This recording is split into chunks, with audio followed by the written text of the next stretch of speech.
Here at Travers Smith, we define an ally as a person that actively promotes and advances the culture of inclusion to benefit society as a whole.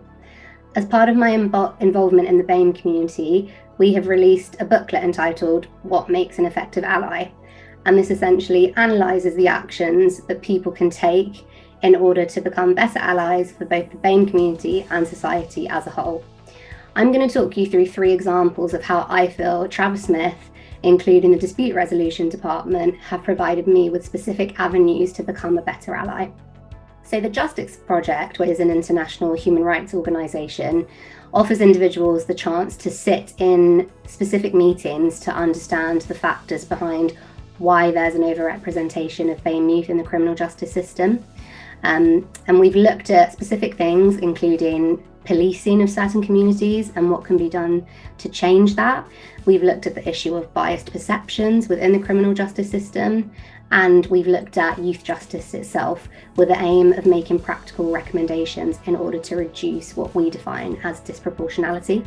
Last summer, as part of our Black History podcasts, I was very lucky to interview a lady called Natalie Morris, who is a senior lifestyle writer at the Metro. And that really allowed both of us to raise awareness and encourage allyship on a much larger scale through the lens of journalism, which is something I've never really done before. Natalie really encouraged myself and my colleagues to think about journalism and to think about it really differently, because journalists amazingly can shape the way we see the world and the way we feel about particular things, including, the mainstream media. And my key takeaway was that it's so important that we have journalists from non-diverse backgrounds. Natalie, interestingly, threw out a statistic that at present 94% of journalists are white, and that does inevitably impact, the opinions and the things we think about. But I think her most powerful message to me was actually an answer to my final question, which was what, in her opinion, makes an effective ally. And her response is surmised by the fact that she just said, you've got to commit to it. It's not something that transpires through a tweet or through an Instagram post or a singular email. It involves you, looking inwards at yourself, both at an unconscious and a conscious level, which is extremely challenging for everybody. And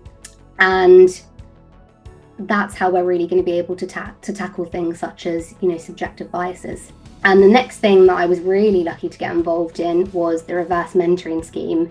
So this was challenging because I'm such a junior member of staff, and sitting with a partner and, asking them about their thoughts and about what they can do differently wasn't only challenging for the partner, but it was really challenging for me because it required me to really take a look at myself and think about the things that I can do differently.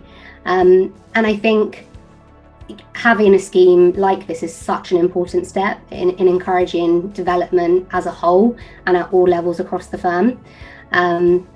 And we ended our reverse mentoring scheme by discussing things such as, what can we do more of to encourage more diverse candidates to apply, because that's the type of firm we are from an inclusion perspective.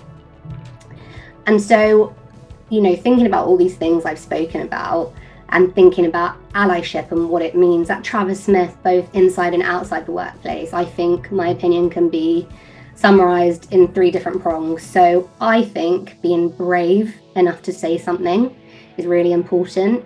I've had so many opportunities at Travers Smith to be brave, and I think it's still scary, but I'm still trying to encourage myself to take that opportunity and say something where I have the platform to do so. So the next thing I would say is about listening and self-reflecting. We get so much feedback based on so many of our interactions that we can just take that feedback and run with it, or we can ignore it. And I think running with it is really hard, but that involves a lot of self-reflection.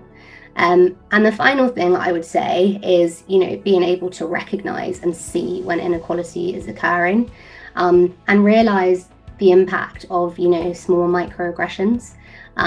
So, prime example, if you react to someone in a certain way about a piece of work, take a step back if you think you've reacted disproportionately, and apologize or whatever it is. And that applies not just to BAME people, that applies to all of us and to society as a whole, because we should all be effective allies to each other. And to be honest, my time at Travers Smith has really taught me that, both inside and outside of the workplace. Being an effective ally is not just about allyship in terms of racial inequality, it's about being a good society member as a whole. It's not a linear process, it's not one of education or certification.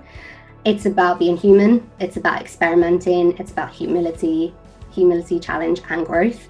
And I feel very lucky to be at a firm that is constantly encouraging me to challenge myself in these ways on both professional and a personal level.